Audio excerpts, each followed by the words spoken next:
two injured guys, L'Jarius Sneed and Sammy Watkins. How close is Sneed to being clear from the concussion protocol? And with Watkins, when he missed practice on Friday, was that just holding back on him, preparing him for this week? Yeah, so both guys practiced today.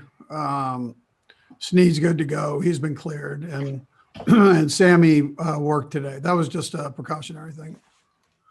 Thank you, Coach. We'll go next to Nick Jacobs. Go ahead, Nick. Andy, I'm curious for you, given what you went through last year with the Super Bowl, how much does that benefit you guys having gone through that experience and what to expect and prepare? Yeah, Nick. This is different because of this, what we're doing right now. And we're here in Kansas City as opposed to being in Tampa. Last year, we would have already been in Miami doing our thing. So down there, but I don't think you have quite as many distractions as maybe what you'd have in a normal Super Bowl week when you're out of facility. But you still know it's there. You still know that there's a game ahead that is the Super Bowl, and you're able to focus on that part of it probably a little bit better, I would probably say. Next to Clarence Hill, Fort Worth Star-Telegraph. Go to Clarence. Hey, Coach. There's been so much talk about Eric Bieniemy not getting the job. Were you upset? I know Bruce Arians said he was pissed off that Leftwich didn't get even an interview. But were you upset for Bieniemy, and what needs to happen for him to break through? Yeah, Clarence. I don't really know. I mean, I don't know the answer to that last part of that. Am I upset? Yeah. I mean, I'm a big fan of his, and I know what he can help do for a team, and most of all for the National Football League. And so I think he's so deserving of that opportunity. And I'm hoping someday it comes. I was expecting it last year, and it didn't happen. I definitely thought it would happen this year, and it didn't happen. But I can't tell you the last part of your question. I think he's as ready as anybody. Let's go next to Sarin Petro. Go ahead, Sarin. Coach, first of all, congratulations on being back at the big game. Vita Vea coming back. What makes him so good, and how does he disrupt things for you? I missed that first. Who was that? Vita Vea, the defensive tackle for the Bucs. Yeah, no, Vita's he's a heck of a football player, and he is disruptive. He does a nice job inside there, and he didn't play the last time we played him. So, we respect him as a football player, and we know how talented he is. Go next to Jerron May. Go ahead, Jerron. Hey, Coach, you've been to 3 Super Bowls as a head coach. Where does this one rank among all of them, especially with a difficult season with COVID and all the other extracurricular details that you've been dealing with? Yeah, I mean, it's unique. So I would tell you that it's an honor to have the opportunity to play Tampa Bay in what's obviously a historic game from the standpoint that there's never been a home team that's played at their own facility. So I think that's a unique situation, and we look forward to that. We look forward to the challenge of playing them. And compared to other Super Bowls, I have a hard time comparing one to the other. I mean, it's they're all so different, and this one surely is unique with the COVID situation that we've been in. Next to Paul Domowich. Go ahead, Paul. Hey, Andy, how you doing? Good, Domo. The Bucs have played extremely well since you guys beat them in Week 12. Besides the fact that they didn't have Vita, looking at the tape, what are the biggest differences you've seen in them over the last 7 games in their play? Well, listen, they're playing organized football all the way around. I mean, in all 3 phases. So They're not making many mistakes. They're creating turnovers on the defensive side. They're keeping the turnover level down on the offensive side. The running back situation, I think, is even stronger with Fournette being able to work in there and feel comfortable. They've got the good wide receivers that we faced before, but I think they're probably more on the same page with with Brady than they were back when we played them. So all the way around, it's they're healthier and they're playing at a higher level. Let's go next to Jeff McClain. Go ahead, Jeff. Andy, you mentioned obviously Eric Bieniemy, but what about you have another assistant in Mike Kafka that was mentioned as a possible head coaching candidate this past year. He took his name reportedly out of the running on some of those. So what was your advice to him, and what do you make of his qualifications for someday being a head coach, maybe even jumping from quarterback coach to head coach like you did so many years ago? Yeah, Jeff, listen, he's a good football coach. And he's just getting started in this thing. And it's there's been interest in him for sure, and rightly so. And I know his future is bright. Let's go next to Susie Colbert. Go ahead, Susie. Hi, Coach. How are you? I'm doing good. Thank you, Susie. Great. So, Steve Young today on our call was talking about usually like Super Bowl hangovers are usually about personalities. What's been so key for you to have, such an unbelievably unselfish attitude on this team and to build a culture that was able to make it back to this game?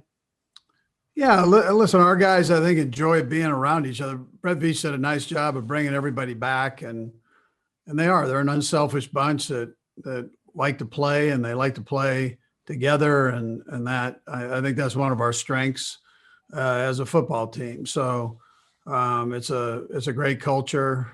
It starts with Clark Hunt at the top there as our owner, and it just kind of filters on down again to us. So it's a very good organization, very well run organization. Let's go next to Dave Scretta. Go ahead, Dave. Good afternoon, Coach. A lot of people look at your roster and they see Patrick and Travis and all the stars and the top heavy nature of it. But I think I counted something like 22 guys that are a late round draft pick or a college free agent. So what is it about you, your staff, Brett, the organization that has allowed you to develop so many kind of under the radar guys and some of whom will be starting this weekend? Yeah, Dave. So Brett does a nice job of knowing what the coaches need to be successful on both sides of the ball and special teams. And he listens and weighs out what his scouts believe, what he believes, what the coaches believe, and then comes to a conclusion. And he's been strong on his conviction on certain players that he thought would really help boost us, and gone for it. And so it's worked out. It's worked out well for him. He's got a real knack for that. So, and the coaches have a ton of respect for him and trust that he makes the right decisions. And you guys that know him know his energy level is, off the roof there. So he's done a real nice job supplying players. And then you give the coaches credit, the assistant coaches credit for working with the guys and coaching them up to the best of their ability, and then using their strengths as players to go play and produce. Let's go next to Matt Derrick. Go ahead, Matt. Hey, Coach, when you think about your offensive line and maybe the way that you looked at it during the offseason and with all the injuries, the opt-outs that you've had, what to you has been the key that you've been able to move so many guys in and out, and yet still maintain the same level of productivity? Yeah, I give credit to Andy Heck for the job that he's done. He does move them to all positions. There's not a whole lot of panic there. When somebody has to go in, they go in, and he's already covered those bases by moving guys around in practice, so they know what they're doing. And then he has been very open with Brett on what he prefers and doesn't prefer on the offensive line, and Brett's gone out and gotten guys that might not be the prettiest guys in the world, but they'll fight you, and that goes a long way. So everything isn't done perfect, but the effort's there, and that's helped us get by there. Let's go next to our Play 60 kid, Amaya Brannon. Go ahead, Amaya. Hi, Coach Reid. How are you? I'm doing great, Amaya. How are you? Good. Good. My question for you is, when you're stressed out, what strategy do you use? If in doubt, go deep, Amaya. That's my strategy. So I try not to get too stressed out. But sometimes when you get too stressed out, you make mistakes. And in this business, one mistake can cost you. So you gotta kind of keep your head on straight and try to think the best way you can possibly straight. Let's go next to Diana Rossini. Go ahead, Diana. It's very fitting that I'm the one that follows the young girl because her question's definitely better than mine, Andy. So, Hi, Dan. Hi, Andy. Good to see you. Sorry you can't see us. Real quick here. So, I feel like you're known to have taken so many of your experiences over the last few years and you sort of tuck them away. So you were with Holmgren when they were the defending champs and then lost. Great game. Not because you lost, but obviously in Denver there. Anything from just over 20 years here that you've maybe kept in your back pocket that might be helpful this time to share with the team, or maybe something that you're just even thinking for yourself on the sideline? Yeah, there possibly is. I mean, experience, there's nothing like it. Listen, I didn't think anybody did it better than Mike Holmgren, and to this day, I still feel that same way. So I think it's a shame he's not in the Hall of Fame, with Brett and Ron Wolf. The three of them were phenomenal. So, but you learn something every day, and he was a great teacher and a great communicator with me as an assistant coach. And so I learned a bunch from him. And I'm sure there's some of those things that I've tucked away and will continue to tuck away. And I'm not going to make predictions on the game by any means, but yeah, there are things you can learn from those situations. Let's go next to Rick Stroud. Go ahead, Rick. Andy, you're the young coach in this game, as you know. Can you hear me? Yes, I can, Rick. I got you. You're the young coach in this game, and Bruce Arians this is his first Super Bowl. I'm wondering, when you get here, what that feeling is like, and how much all that experience matters for you when you're in the ultimate game. Yeah, so I believe he's been there before, just as an assistant coach. So listen, Bruce is a heck of a football coach now. I don't think he's going to be awed by the whole thing. He's a sharp guy and been doing it a long time. So it's not too much he hasn't seen. And you made me feel young, which is good. I mean, that doesn't always happen. I'm glad somebody told me that it was the two oldest coaches combined in years to ever coach in the Super Bowl. And I'm not sure that's a mark either one of us want, but we've got it now. And so somebody else can come break that record. We'll go next to Pete Sweeney. Go ahead, Pete. Hey, Coach. Hope you're well. Right, Tom has been really great his entire career at these pre-snap reads. And then I remembered Patrick when he was, I think it was on a HBO show, it said you're halfway through his initial year starting, just had struggled with that part of it. How far have you seen him come in that regard from 18 to now, even young, and it's still in his young career? Yeah, Tom is great at it too, by the way. And so is Pat. Pat's gotten to that point now. I mean, he's studied some of the great ones, Tom included. And so, he knew that he had to get better in that area, and he's done that. And one thing you love about Pat is he's always taking his weaknesses and trying to turn them into strengths. And so you appreciate that as a coach, and that's the way he's gone about it for the years that he's been here. And I just think that it tells a lot about the kid, but it's also great for his teammates to see that. You can see the improvements of which he's made every year, and whatever his weakness was, he's attacked those things and turned them into strengths. Let's go next to Mike DeCourcy. Go ahead, Mike. Yes, Coach. I was wondering if you could discuss losing Laurent to the opt-out and what it's done to the team, and maybe also what it's done for the team to see the example he set by the choice he made. Yeah, well, what a great example. I mean, we all know that Larry is going to be a doctor, and that was his goal when he got here. He loves football, but he wanted to go forward with that, and so he did. He had to make a big time decision, and he did that for a great cause. I mean, who could argue with that? I mean, this was to help save people's lives. It wasn't a selfish thing on his part as much as it was to help others. And you see that with doctors. They're givers, man. They care, and they want to take care of everybody's well-being. So that's what Larry did. That was a decision which he made. Let's go next to Scott M. with the South Florida Tribune.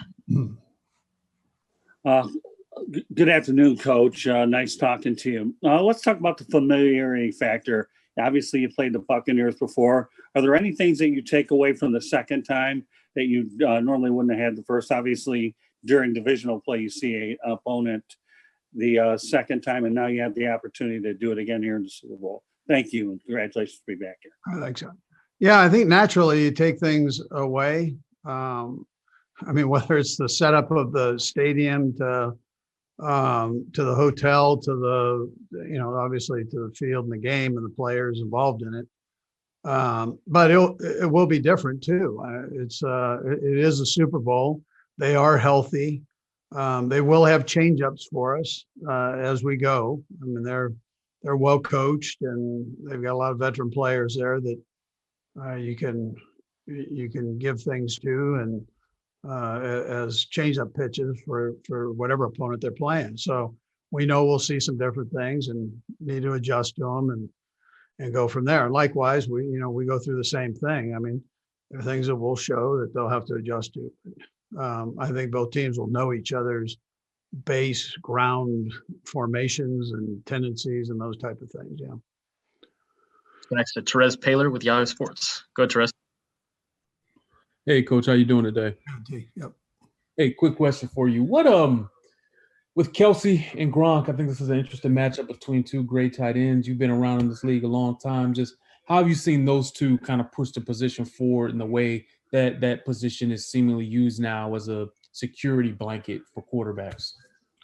Well, it is. It's the closest receiver to the quarterback normally. Most downs, they're big guys, so normally you get a size matchup that's great for the quarterback. Big catch radius for both guys. Both guys can get open. They know how to get open. They've produced in tight coverage situations and within zones. And every quarterback needs that go-to guy. And so if you're lucky enough to have a tight end as your go-to guy, it's a good thing to be able to work between the hashes and the numbers, middle of the field, that area. There's nothing like it for a quarterback. Let's go next to Jeffrey Arnold. Go ahead, Jeff. Hi, Coach. Sorry about that. I had to get the mute button put away. Can you talk a little bit about Mike Rimmers and how he's helped your offensive line? Excuse me. And with Mitchell Schwartz, I think you had expressed some pessimism about him being able to be available for the Super Bowl. Would Mike be going to the right side, or now that Eric Fisher is out, are you contemplating putting him on the left side at tackle? Well, I think everybody saw that we moved him over to the left side during the championship game. So I don't think that's a secret. Excuse me, on what side he'll play. He plays either side, but we showed that when we needed to move him over there. And my thought on him is solid football player, dirty, tough, and loves to compete. Will fight you right to the end.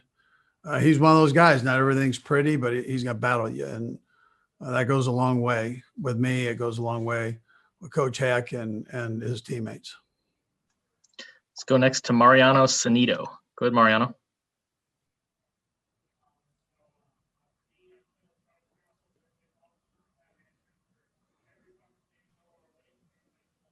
All right. Mariano, you got us? There you go.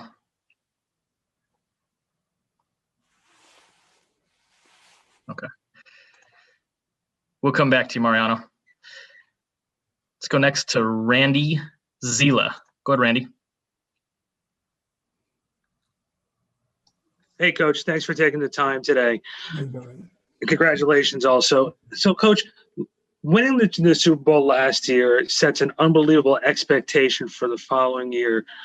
It's sort of a two-part question. One, how have you kept your players sort of level and focused, knowing that winning one Super Bowl is so difficult and getting a second one is just that, if not more difficult?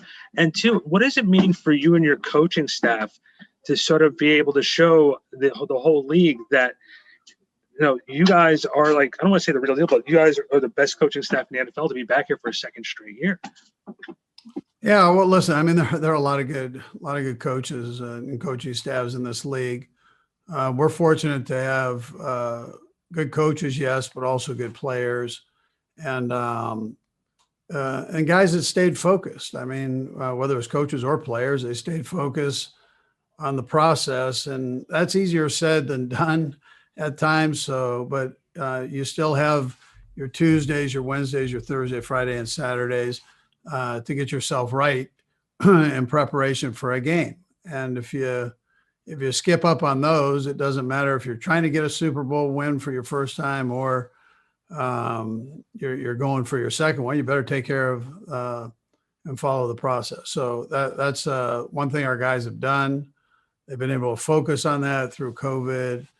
There's ups and downs through all the testing that goes on and so on. And any hype that's added to it, they've understood the reality of it, that you better come back to first base, and that's the process. And I've been proud of the guys for really focusing in on that.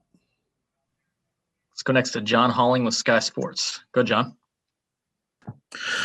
Hi, Coach. You've got such a wealth of great players at the skill position. Does it make you and Coach Bieniemy's lives a lot easier when you're looking how to attack a team like Tampa Bay? Well, it doesn't hurt, I'll tell you. We do have some good skilled players, and they love to play, and they're humble. They understand that there's only one ball, John. So they're good with all that, and but they also aren't afraid to want the ball when it's the toughest of times. So that's much appreciated by both Eric, myself, and the other coaches. We appreciate their attitude towards the game, and there's a lot said for that. We'll go next to Yo Takahashi. Go ahead, Yo. Hi, Coach.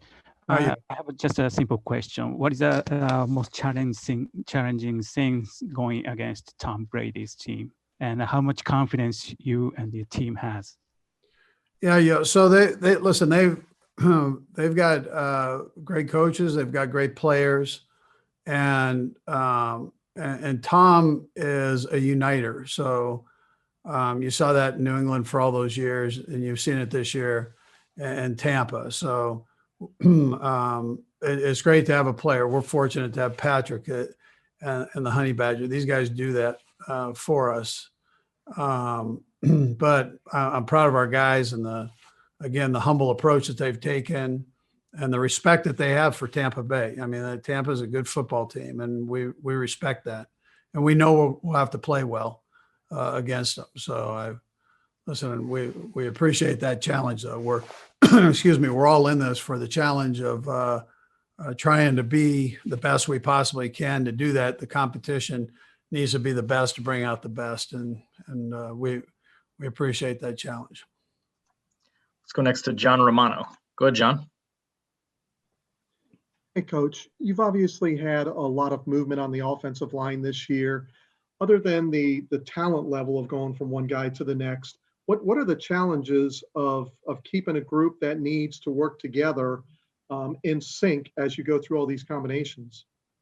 Yeah, John. So, excuse me. So, what Andy Heck will do is he'll take 8 guys and he'll just rotate them in, and they play all the different positions. You might be a guard and a center. You might be a center and a tackle. You might be a guard tackle. It doesn't matter. he just rotates them through during practice. It really doesn't matter who's in there. They get familiar with one another, and that ends up being important for what we've gone through here. It's been an important process, and therefore we can go out and we can still be productive. Mariano Sanito, let's give you another shot here. Go ahead. Hi, Coach. How are you today? I'm Mariano Nojaro in Argentina. Thank you. Glad to have you.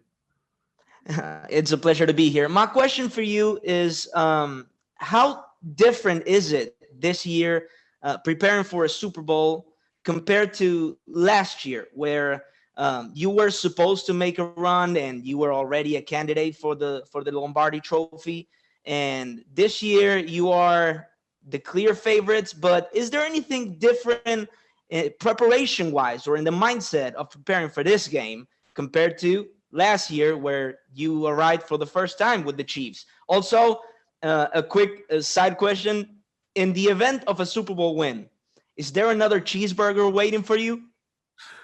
There is, Mariano. Yes, I'm gonna go. I need a double cheeseburger if that happens. I appreciate that part. So, listen, the challenges are whether you're first comer to the Super Bowl or you're on your second run. It's the same challenge. I mean, you got to be spot on every week, and the competition level.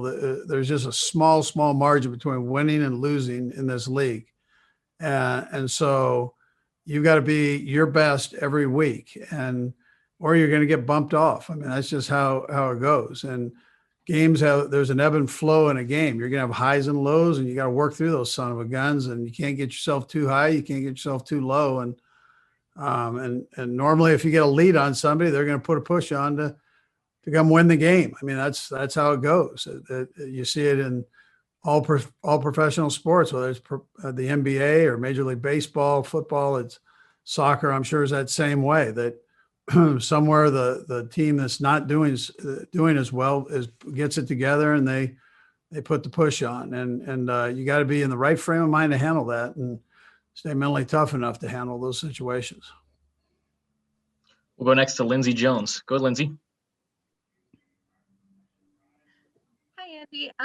I was hoping you could take us through a little bit of Patrick's development as not just the leader of your football team, but a guy who's now, kind of the face of the NFL in terms of all the commercials he's doing, a lot of the leadership that he took in player social justice movements this summer. How has he handled that? And maybe what's been unique about him and the way that he's approached kind of all of his off-field endeavors, especially over the last year?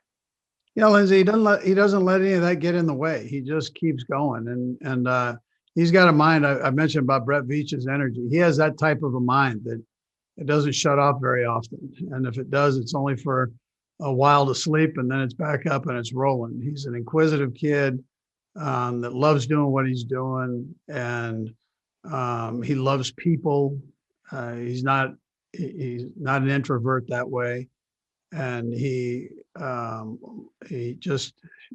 anything that's brought upon him, he seems to do well with, and he's got a pretty good feel on what's too much, and so he's able to back things off as needed, and he's got a good surrounding group with him, whether it's his agent or publicist or his fiance. I mean, that's a great support system for him, and then obviously his coaches do a nice job with that too. So but he's able to balance all that. He does a nice job of that.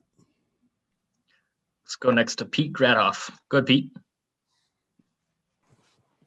Hey, Coach. I just was wondering if in 2018, after the AFC Championship game, when Tom came over to talk to Patrick, were you in the locker room then? Did you see that, or did you hear what they talked about? I was in the locker room. I didn't see it. I mean, I was back in my office getting showered up. So, but it was really just he and Patrick in there and our equipment guys at that time. And they had, it was very nice of Tom to do that and talk to him. I know it was a special moment there for Patrick, and he appreciated Tom taking the time to do that. Let's go next to Trajan Watkins. Go ahead. Coach Reid, how you doing? Good, Trajan. Good. I wanted to get your thoughts on Todd Bowles' defense and his tendency to send the heat a lot more often than I guess you could say your average defensive play caller.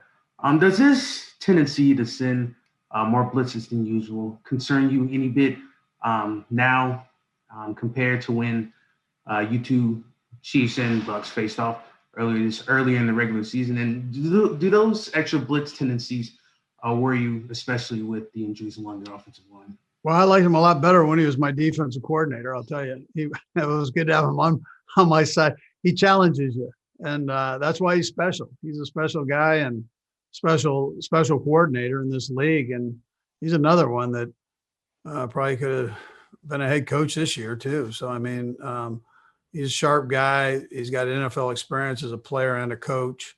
He's got a package that's ridiculous, complex, and he's got about every look you can imagine, and he's not afraid to put it out there. So you got to be on your A game when you play against him. Let's go next to Adam Kilgore with the Washington Post. Go ahead, Adam.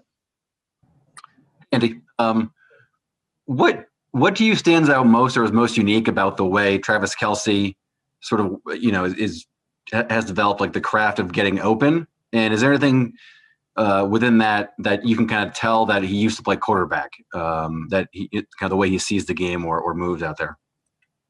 Yeah, no, he's got good vision and very good instincts. He understands coverages. He's just got a real knack for that, finding space in tight areas. And then at the same time, being patient enough to work a man coverage, knowing the depth of the route in which to run it at. He and the quarterback have a pretty special bond there and relationship where the quarterback trusts him to get open on time. And he's got a real good feel for that. And then he wants to be the best. Either, for all the young people that watch he and Patrick do their thing or Tyreek do these guys work so hard at their job. So yeah, they've got talent, but then they work it. And that's a part as a coach you appreciate. There's nothing worse than having guys that you say they have the talent, but they don't spend the time and effort to learn the stuff. And these guys do that. Let's go next to Santiago Tomasi. Go ahead, Santiago. Thanks, Mr. Reid. First of all, thank you for your time. And you have Tyreek Hill, DeMarcus Robinson, Sammy Watkins, Michael Hartman. You have one of the most impressive groups of wide receivers in the league. How do you feel has that helped Patrick Mahomes to improve his game at the level of MVP last year and almost MVP this year? Yeah, so he has a lot of trust in those guys. He's worked very hard with them to understand them, and those guys understand Patrick. And so there's got to be that. You can have a ton of skill, but if you're not on the same page with the quarterback and you don't understand the scheme that you're working in, then you're not going to have production. So these guys work together. They spend endless hours doing it. If special teams going on, they don't have special teams responsibility. They're over there working. There's not a minute that you see them standing around. They're always figuring something new out, and you sure appreciate that as a coach. Let's go next to Mark Potash. Go ahead, Mark. Hey, Andy. Tom Brady said that Patrick Mahomes has the ability to focus when the moments are biggest. I'm wondering, is that something that you identified in the scouting process in the draft with Mahomes? And if so, what were the indicators? Well, 700 yards against Oklahoma probably wasn't bad. That was a pretty big moment for Texas Tech and for Patrick and for him to, be able to do that. I'm sure Tom's heard that same thing said about him. Nobody's done it like he has over the years in big moments. So I think that's why Tom probably stopped by the locker room and talked to Patrick. He saw himself a little bit right there in Patrick. And so, and there's that mutual respect. Not a lot of guys have that ability to do that. And the fans are lucky to have these two in the game opposed to each other, playing against each other because of that. I mean, just that fact right there that Tom mentioned, I think is worth every dime you could spend on a ticket right there, just watching those two operate. Go next to Jenna Lane. Go ahead, Jenna. Hey, Coach, I was just talking to Travis Kelce about, how it's much different this year, obviously, with COVID and with you guys not traveling until late. And he talked about, you miss kind of that buildup leading up to the game. And so I'm just wondering from your standpoint, can that possibly hurt you guys in terms of having the right mindset going into the Super Bowl? Or can that maybe help you because, you're kind of away from all the attention for a little while and you can just kind of focus on yourselves? How are you treating that?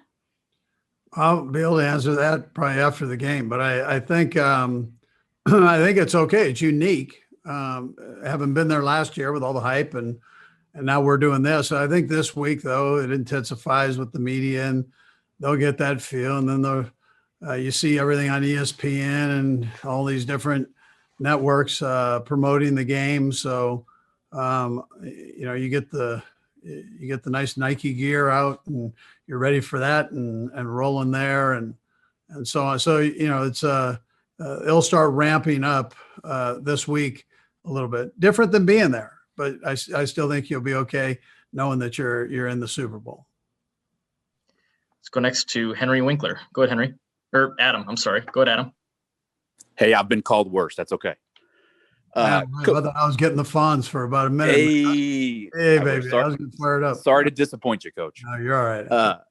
You've obviously been focused on running it back, but two guys with whom you're quite close, Ron Rivera and Alex Smith, both wrote inspirational chapters in their career this season. I'm wondering maybe how seeing that, even from afar, impacted you this season. Yeah, I mean, how great are those guys, man? I mean, Ron was with me for all those years and in Philly, and he's been a head coach now at his second stop. He did phenomenal at Carolina, and now this first year in Washington without, with a name change, without an off season, that and just the whole COVID. I mean, it's what he did was phenomenal. And then takes in a team where Alex gets, is hurt.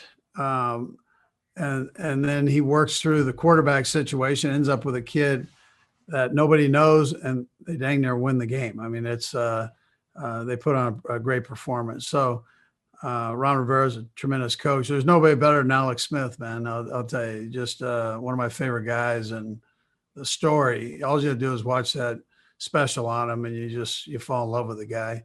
I had a chance to coach him, so I kind of knew the man behind all that. And if I had to predict how he would attack an injury, that would be how he would do it. I mean, that's his core right there.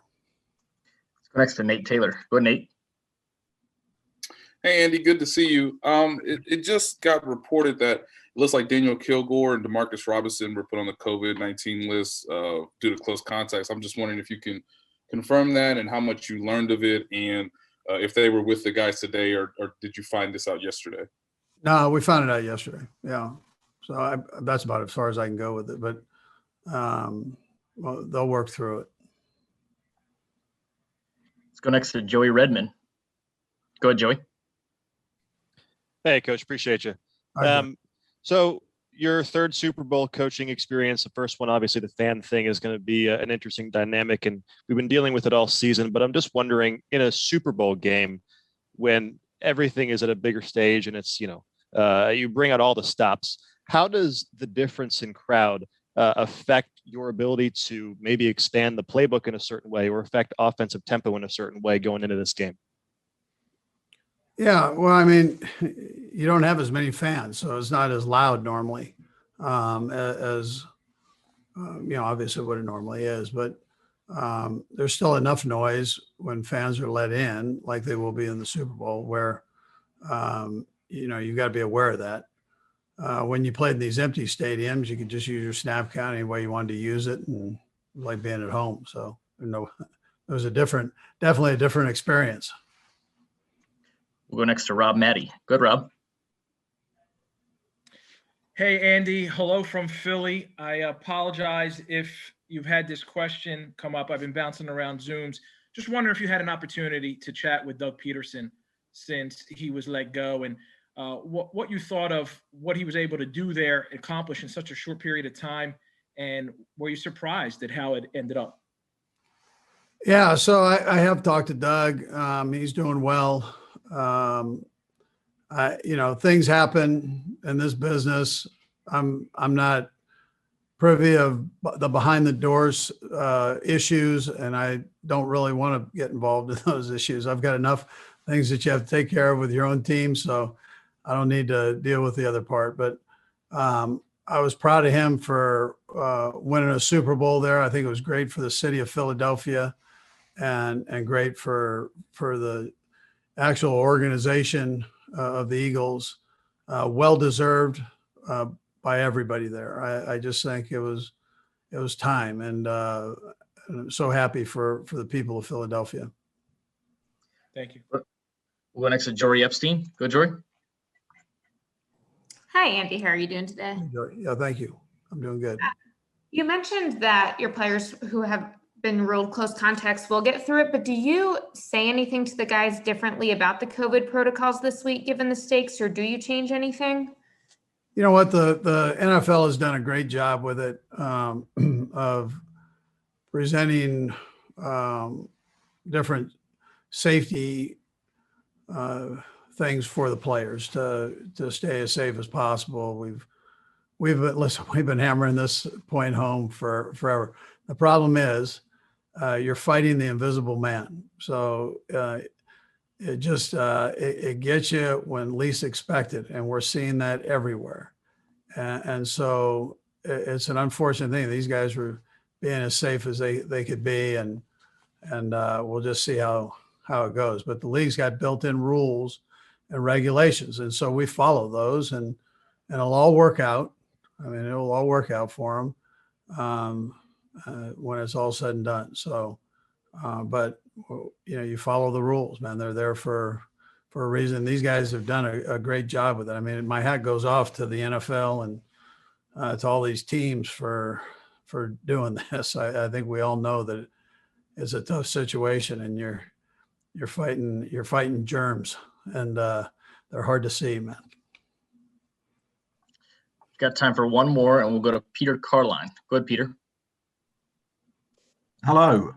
16 years ago, you're preparing to face Tom Brady in a Super Bowl. How different do you think the Brady of then is to the Brady of today? I don't see much difference, which is quite an amazing thing. He's a special guy, and he's done a great job keeping himself football young, and his arm is still alive. His will to win is alive, and he's been fun to watch over the years. Coach, we appreciate your time. Thanks for joining us. All right. Thank you. Appreciate you guys.